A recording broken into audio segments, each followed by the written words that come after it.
Welcome to Black Angus Reviews. Thank you for joining. I'm a little late on this topic, but it really interested me given what we cover in the spectrum of the fandom menace. And one of the key talking points that gets political is diversity. For diversity's sake, we call out the SJW nonsense, and that is virtue signaling, diversity hires, and whatnot in this agenda, whether it's race or gender or sexuality.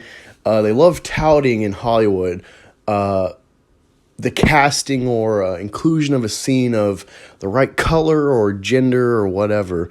But they don't really mean it, and they'll quickly drop you or ignore a story if that specific diversity hire or topic, if a person has those identities, doesn't suit the narrative, or if they're just a hot potato for some reason, a PR nightmare. And since Rise of Skywalker, your boy Finn has been one of those. Of course, he got a lot of chagrin with the start of the sequel trilogy, being the first Black Stormtrooper we've seen in continuity, and there's a lot of questions. And looking back, we should probably have known this was going to be, to some degree, SJW from the start, because, instead of being like, wait and see the story, the reply from Finn himself was, get used to it, racist. Totally ignoring the context of Star Wars and the Empire being a Nazi allegory. So it's weird that black guys there, but whatever.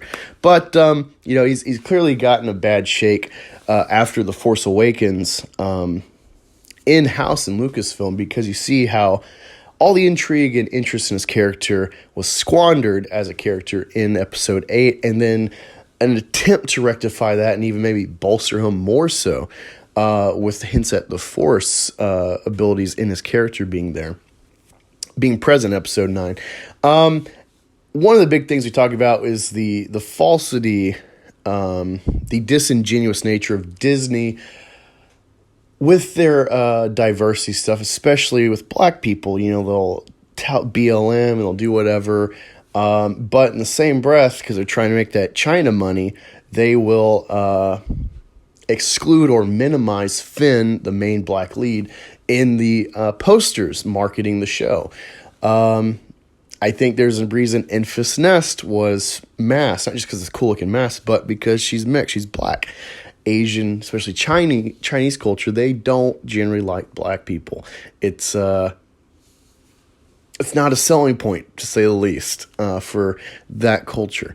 And so you see these cool pieces of artwork have been done for Star Wars, for Star Wars Day, May the 4th, for all the movies, these new art pieces for each film when you go to their select page. And some of them like meh, they're mediocre. Some of them like, wow, it's really good. The Episode 7 looks pretty good. And Akiro, I think, is the main guy that pointed this out, if not later on Bound to Comics. He says, which character do you think was edited out of this picture? I'll give you a hint. And as you can see, the picture doesn't have Finn, but it's completely the same. So it's like the artist was, if commissioned specifically by Disney, he was commissioned to make a digital version to rip Finn out of it, to make him disposable, depending where they're marketing this to. I just find it interesting. It's just another, haha, we got you, Disney. It's not, hugely consequential, but it's very weird, especially when it's going to get so much sight on it on Star Wars Day.